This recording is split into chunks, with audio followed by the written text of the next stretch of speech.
व्याख्यान देना बड़ा चुनौतीपूर्ण है, क्यों जी? लेकिन आइए आप मन बना के बैठेंगे।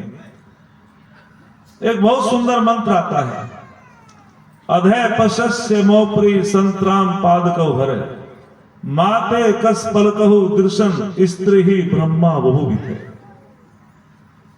वेदों में नारी की महिमा, वेदों में नारी का बहुत ऊंचा गौरव है। वेदों में कहा, ये नारी तू नीचे को देख कर चल। हे नारी, तुझे वेदों में ब्रह्मा कहा है। हे नारी, तू नीचे को देख कर चल। नीचे के देखने के दो अर्थ होते हैं, तेरी आंखों में लज्जा हो। हे नारी, जो भी तेरे पति का सामर्थ्य है तू उसी में अपना खर्च कर, पड़ोसी की होड़ मत कर। नीचे को देख कर चल और अपने पैरों को संभाल संभाल कर रख। तेरे चलने में भी मर्यादा हो, तेरे देखने में भी मर्यादा हो, तेरी हर क्रियाएं मर्यादित हो, तेरी पिंडली और नाभि दिखाई ना दे, वस्त्रों से आच्छादित हो। हे नारी, तुझको वेदों में ब्रह्मा की उपाधि दी गई है। अर्थात महर्षि स्वामी दयानंद से पूछा गया, क्या सारी नारी ब्रह्मा होती है? तो ऋषि ने कहा नहीं।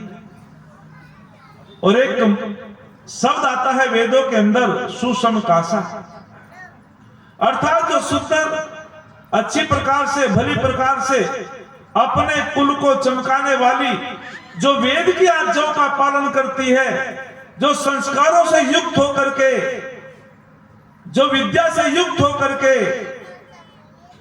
जो धार्मिक नारी होती है, जो वैदिक संस्कृति से ओतप्रोत होकर के अपने कुल का नाम रोशन करती है, जो अपने कुल को चमका देती है, वो नारी ब्रह्मा होती है, वो नारी पूजनीय होती है, वो नारी वंदनीय होती है। सुषम कासा। एक शब्द आता अदिति, अर्थात जिसका संकल्प दृढ़ हो, जिसका संकल्प टूटने ना पाए, जिसने प्रतिज्ञा धारण की है कि मैं अपने घरों में पंचमहायज्ञों को करूंगी, मैं वेदों का अध्ययन करूंगी, मैं अपने माता पिता की आज्ञाओं का पालन करूंगी।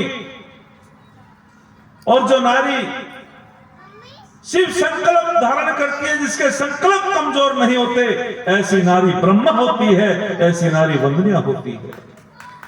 और नारी का जीवन एक नदी की भांति होता है। जैसे नदी दो कुलों के बीच में बहती है। कुल मीन्स, बोलो, हाँ बहुत अच्छे। जैसे नदी दो कुलों के बीच में बहती है, जब मर्यादाओं का पालन करती है तो खुशहाली का कारण बन जाती है, हरियाली का कारण बन जाती है, उन्नति का कारण बन जाती है।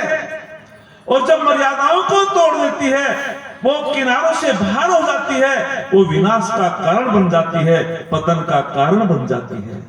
ऐसे नारी दो कुलों के बीच में रहती है। कुल मीन्स परिवार, वंश।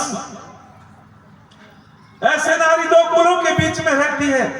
एक पिता का कुल होता है, एक पति का कुल होता है, जो दोनों कुलों की मर्यादाओं का पालन करती है, जो दोनों कुलों को चमका देती है, वो नारी ब्रह्मा होती है, वो नारी पूजनीय होती है।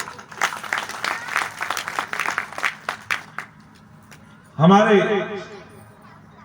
शास्त्री जी ने भी पढ़ी वो पुस्तक अष्टाध्यायी। अष्टाध्यायी महर्षि पाणिनि द्वारा रचित, उसमें लगभग 4000 सूत्र और उसकी व्याख्या की गई काशिका नाम की पुस्तक में। जरा ध्यान देंगे,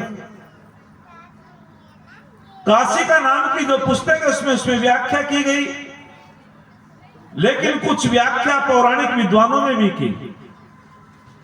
एक सूत्र की व्याख्या की, उसमें अवैदिक व्याख्या भी की गई। काशिका नाम की पुस्तक में जो सूत्र की व्याख्या की, अपने तरीके से कर दी, मनमाने ढंग से कर दी। कहते हैं कि जैनेन्द्र कुमार पौराणिक विद्वान हुए जैन संप्रदाय के, एक सूत्र को लेकर के उन्होंने व्याख्या की,